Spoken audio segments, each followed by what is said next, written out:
want to thank everyone for stopping by today for Sasquatch Encounters. Today's guest is currently living in Northeast Illinois,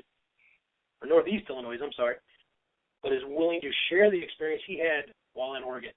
Welcome to the show, John Morrisey. Hi, how you doing? How's everybody? We're doing good, man. Doing good. How's the weather up there? You guys doing okay? Well, it warmed up and then it got snow and cold again. So it's been one of our worst winters, but, you get used to that and you live here long enough. I hear you. Well, John, what we're going to talk about today is an experience you had while you were in Oregon. Right? And, yeah. Okay. Well, go ahead. It was, in 2012 in, right just adjacent to Alsea, Oregon. Now, Alsea is located just in the bases of the coastal mountains, just off the Willamette Valley. It's a very small town. Most things there are logging interests and that sort of thing, if you will. I'd moved out there to be with now my ex-fiance. She lived off of Alsea Deadwood Highway, which is a dismal little road, if you will, way up into the woods. And I'd gone out walking this one morning. It was early March, basically about this time of year. And I was walking up a logging road and then decided to cut through the forest. And we had the spring thaw on. I was underneath the canopy of trees, so we had some early reforesting of leaves and that sort of thing. So we had kind of a constant twilight underneath the canopy. But it was very clear. There was no rain, really, nothing like fog or anything. And I'm just walking, and after a while, I'm starting to daydream as I walk. And you get that, when someone walks into a room and you realize they're there before you actually look up and see them. Mm-hmm. And I look up, and there he is. And big does not begin to describe this fellow. In my youth, I was a bouncer, and I met at the nightclub I was bouncing, the legendary wrestler Andre the Giant.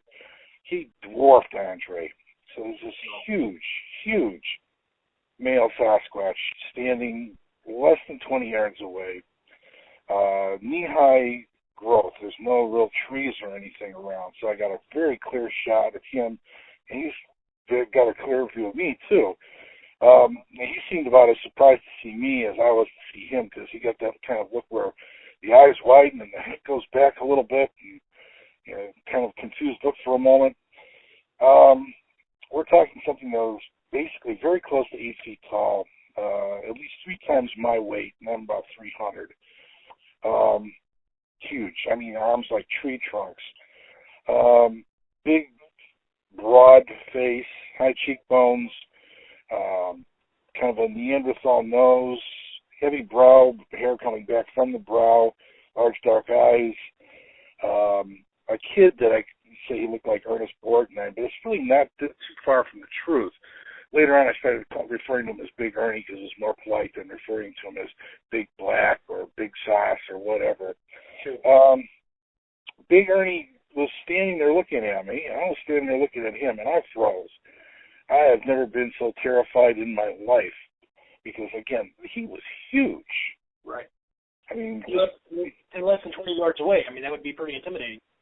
Yeah. I've been, in my youth, I've been outdoors a lot. I've seen bears up relatively close. They don't begin to come close to this in size or in just raw intimidation from being that big. And I'll be totally honest, I filled my cargo shorts. It was the scariest thing I've ever seen. And he was doing nothing to actually promote being scary. He was just kind of standing there. Yeah. And he stops, and he's looking at me, and his eyes shift left and right, like he's looking for something. And there's a small, and I mean really small, thin, minor tree a little bit behind him to the left, and he backs up and tries to step behind it, and realizes that there's no way this thing is big enough for him to hide behind. It's not even really something he could peek out from behind. Right. And he stops dead there and then makes that big shift with the whole upper body, helicoptering with his arms, and turns around and walks completely the other direction, that he came from. And I waited till he was out of sight and gingerly got my way back home. He was totally nonplussed with my presence there. He was not aggressive or anything. But at the same time, I could tell in the face that there was obvious, beyond animal intelligence. If I was to describe the look on his face, it would be like somebody saying, "Oh, great." And off he went. And got home, talked to my ex-fiancée about that. She was all thrilled about the concept. Said she wanted to run outside and hug them. And I said, this might not be such a great idea. Like I said, Big Ernie was colossal. And a little while after that, I started going out squatching on a regular basis. I was caught blasting some of the Sierra sounds. Really didn't get anything. And then one night, not very far off of the property we lived on, right to my right and from behind, I was playing the sounds, and I heard a huff.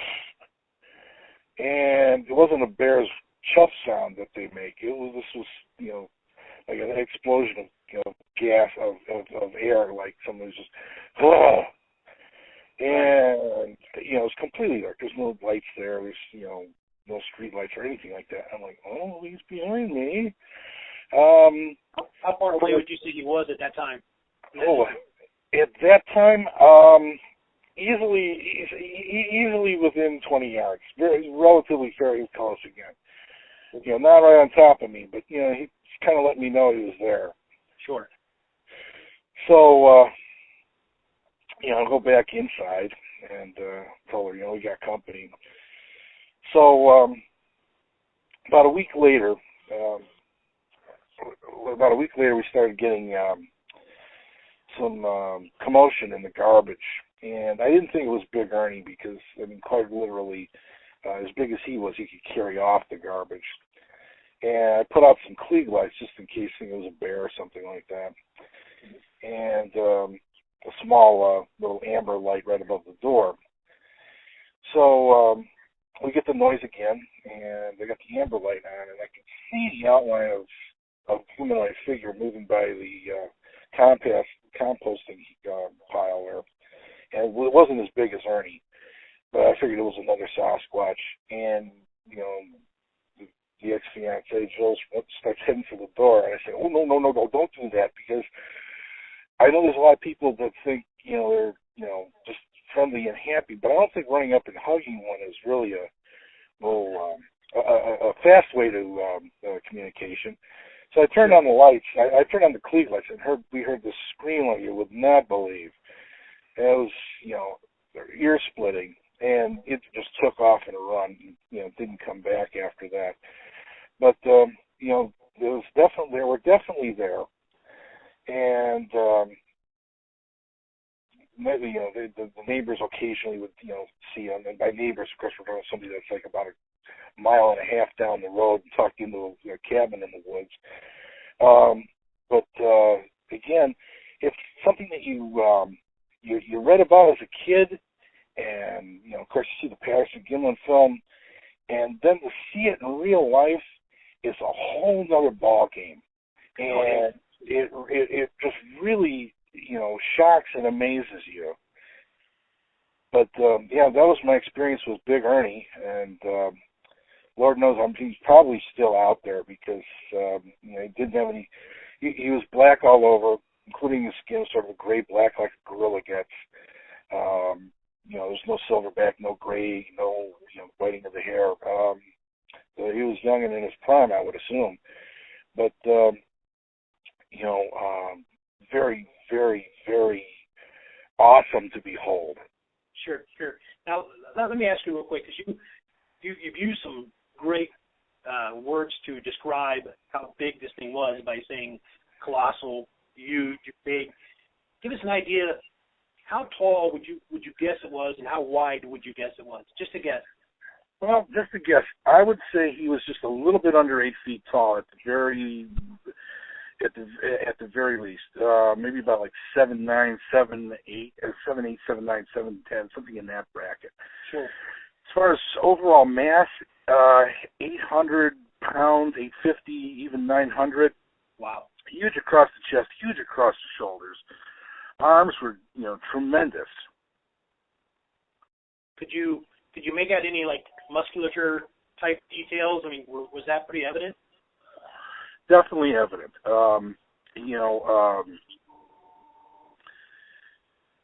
You could make out his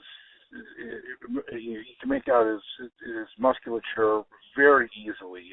The hair was there, but it wasn't really long hair, not even on his head. So it conformed with his body form. He had a chest that was like looking. You could show a movie on his chest, Right. What about now? Let's go back to the face for a sec, because you mentioned in great detail when you said it had kind of a Neanderthal type nose. What were the facial features? I mean, you obviously looked at this thing for a moment because it was kind of just a shock to see you as you were it. But in that time, it's hard to put myself in that spot because I've never seen one, so I can't imagine what was going through your mind. But did you get a look at its face? Can you give us more detail in the face, color? Yeah. Yeah, exactly. The face itself didn't have a lot of facial hair on it. A little from the chin extending down, nothing on the upper lip, no mustache, if you will, no long beard, nothing on the cheekbones. So his face was very, clean, if you will. Long distance between the bottom of the nose and the upper lip. Thin lips, not big protruding lips. The eyes were big, deep set, heavy brow. The hair had started at the brow. There was no differentiating between the eyebrows and then a space in hair. It was just from the eyebrows on back. It was all hair.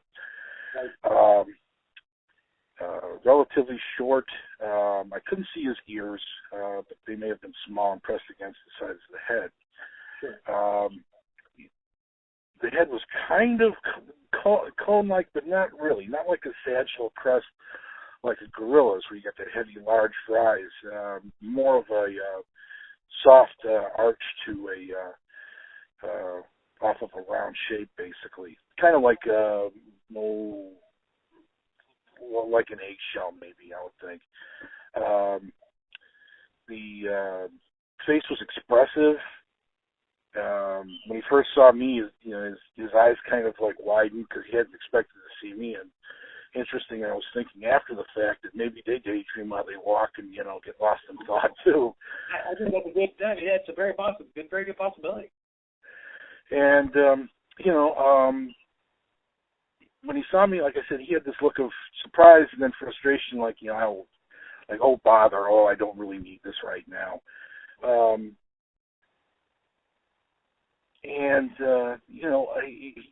Again, human-like, but not human. I mean, the height and size of the cheekbones, definitely, more than human, if you will. Sure. So let me ask you it real quick. There's been a lot of controversy over whether a Sasquatch or Bigfoot is more human or more ape-like in what it is. As someone who has seen it from a less than 20 yards, which is wow, that would scare me to death. But what would you guess it to be? Would you guess it to be more human or more ape? I mean, where are you at? What do you think it is? Oh gosh and golly, I would say, well, it kind of depends on the Sasquatch we're talking about. But Big Ernie is probably more human than he is ape.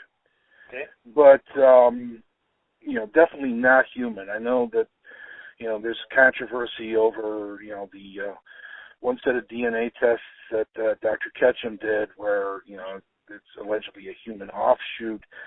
I don't think Ernie's a human offshoot. I think he's somewhere along the lines of the hominid family tree, but different from us. possibly Meganthropus, possibly something like that. Older and more primitive than Neanderthal man at the very least. Sure. One term that I learned recently through talking with Dr. John was cryptid humanoid. Do you think that's a good example? Yeah, I do think that's a really good example. It's humanoid. It doesn't have a tail. It walks on its walks bipedally. He has a foot like ours. So it's definitely humanoid. Cryptid because it's unknown and it's something that gives some suggestion that it's there. And I think that hits the nail right on the head, really. Good. I just want to clear up one thing real quick, because earlier you said it was about this time of the year, so I do want to give today's date. Today's date is, by the way, March 12th, 2014, so that if someone heard that but they weren't sure where it was, I wanted to make sure we cleared that up. Oh, sure, yeah. We're talking like, the first 2 weeks of March in 2012, and, it had just come off of a thaw, a little bit of a snowstorm, but it warmed up pretty quick, so it didn't stick around very long. Sure. Now, before this encounter, were you at all interested in the Sasquatch or Bigfoot? Well, yeah. As a kid growing up in the 70s, the first, indoctrination to it was, seeing on the TV news the Patterson-Gimlin film. And I remember sitting there looking at that on the black and white TV with my dad. And the guys on the news, of course, were saying, "Oh, so we're in a monkey suit." And my dad says, "Oh, no, that's no monkey suit." So it was always there in the back of my head. Very quickly after that, I joined the Boy Scouts. We went camping down by Murfreesboro, Illinois, home of the Big Muddy Monster. Right at the time that they were having the Big Muddy Monster sites, we went down there camping. So, we didn't see anything down there. We had a lot of scared Boy Scouts. Sure. But the big fella kind of stayed in the back of my head for, years, and occasionally would come up in conversation. I had a friend named Jerry Edwards. He was a great guy. Been with me since we were born, basically. He just passed on recently. But in the 70s, they had some sightings of Sasquatches in my neck of the woods, in Carroll Stream, Illinois, and in Medina, Illinois, at the Medina Golf Club. And at the time, it attracted some attention. Over the years, it kind of faded into legend. We were at a party, and some people were saying something like that couldn't possibly live around here. Now, at the time, the development that's currently here wasn't here. A lot of the area that we're talking about was heavily forested, creeks and waterways, a lot of wildlife, a lot of adjacent farm fields. And my friend Jerry and I sat down and we started looking at a map of DuPage County and realized that you could actually move around the entire county and out of the county into Cook County and into some of the other counties, just following the waterways and never actually see somebody's house or somebody's yard or encounter anybody. And to prove that, we went out and actually did a roundabout camping around DuPage County, following the riverways and creekways. And, we lived off of what we found, the fish or, wild fruit, wild onions and stuff like that. And never came in contact with anybody during our entire little trip. So we thought, yep, that proved that you could do it. So that was the end of that for a while. And then, of course, I went out to Oregon in 2012, and there he was. Well, that would be, again, I've said it before, that'd be scary. And I've talked to a lot of people who have said that, they weren't scared, they weren't intimidated. But before I continue, the one you've seen, how would you compare it to, say, Patty from the Patterson-Gimlin film? Physically similar to Patty. It falls within the same physical type, close enough in appearance to be probably a male of the same species. Okay. All right, John, what I want to do now is I want to kind of switch gears a little bit here. I want to talk about more of what you're doing now. Through some correspondence we've had, you mentioned that you're doing some research now. What do you got going on? Well, I caught a blurb of occasional sightings in my area in right along the upper part of the Fox River, as it moves from the state line with Wisconsin down into where I'm at right now. And people were, seeing, Bigfoot. Some of the descriptions were a little different than what I saw with Big Ernie. So I took some of my downtime to actually go check some things out. And I'd been in correspondence with Dan for a while, and we were comparing notes about things we'd seen in Oregon with stick nests and trail markers that they leave. And I was finding some of those same sort of trail markers, which seemed to connect the heavily wooded areas by the Fox River to farm fields, and then ultimately, just recently, where they had a recent sighting, to a train yard where they load grain cars. I haven't seen any Sasquatches yet, although I've seen the trail markers. But I did talk with a security guard that wanted to keep his name out of it because the news was making fun of it on TV. Of seeing a humanoid that was tall, lanky, brown all over, with very long brown hair on his head, which is different than what Big Ernie looked like. But similar to the reports that we had in the 70s in Carroll Stream and at Medina, where they referred to the Carroll Stream Encounter, which was a truck driver came out to check on his truck. He was parked at a warehouse that he just put up in a very unincorporated area, and something was messing with the truck, and he got tossed around a little bit. At the time, the press was saying, it wasn't a Bigfoot, it was a big hippie in a fur coat, because he was the 70s, and anybody with long hair was a hippie back then. But, we're seeing, getting people seeing this lankier, long-haired Sasquatch, and I've been looking into that. It seems to fit with the idea in Warren Coleman's field guide of a eastern Bigfoot, or marked hominid, I guess he calls him, which is different than the big guy out west. Okay. So, I've been checking that out. I've been finding some, stick markers, some occasional X warning signs where, someone's obviously constructed a X out of, logs that have been fallen. So I'm going to keep looking into that as I've got time to. And especially now that the spring is on its way, I think probably the activity will, increase as opposed to decrease. Sure. So you mentioned a second ago that you found some tree markers. What exactly did you find? Can you describe those for us and what they look like? Well, sure. It's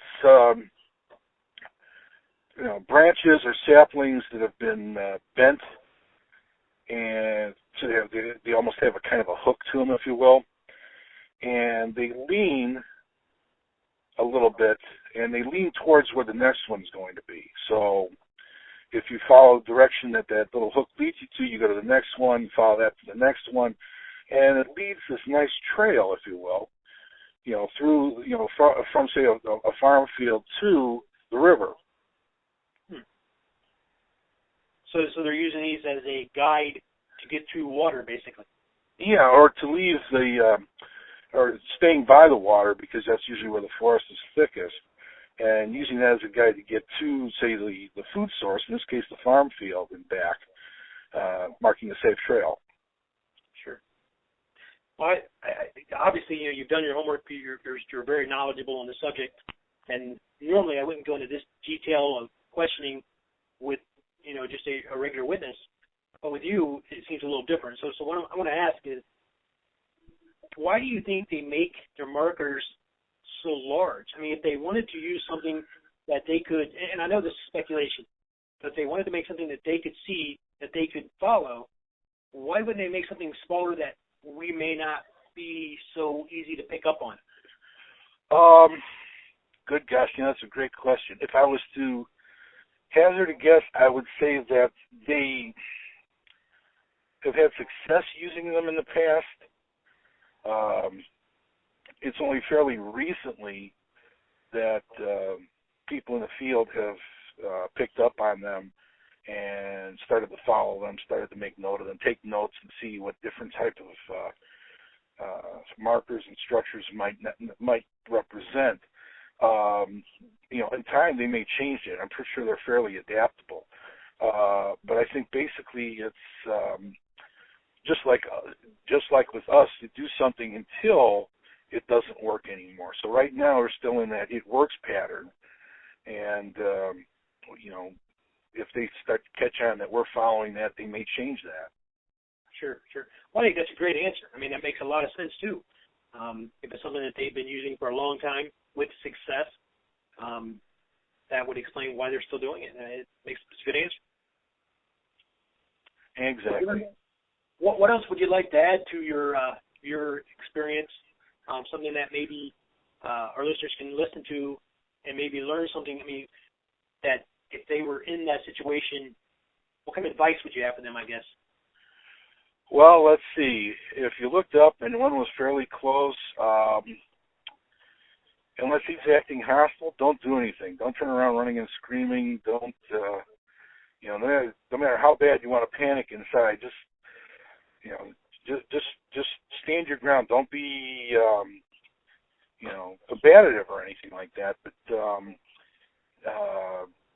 you can run faster than you to begin with. So I'm pretty sure it's just a situation where it really doesn't really want to deal with you. It's going to turn around and walk away. Enjoy the opportunity to see it, and then after it's gone, it's on its way. Just turn around and go back on yours. Right. I've got one more quick question for you, and as someone who's had an experience yourself, and someone who's actively doing research now, what kind of advice would you give to somebody who's new, who's never been in the woods, but they want to go out and they want to see if they can find some evidence? What advice would you give them? Take a look at everything around you. If you're out there the first time, something seems unusual, if there's sticks or logs that look out of place, if you got a camera with you on your phone or a digital camera, go ahead and take a picture of it. Don't expect that you're going to find scat. Don't expect that you're going to find hair or anything like that. But take a look at the environment that you're in. Then once you've got that information, go and check with people that are in the field that have seen this sort of thing before. Double check with them. It's always best to confer. It's a good way to get your foot in the door. It's a good way to get your feet wet. And then just be diligent about it. Good advice. Well, John, I'm going to give you an opportunity to add anything else you'd like to add, anything that we may have missed, something that you might want to, touch on. Anything you have? No, actually, that's about it. I was just one of the lucky ones to actually see one up close. I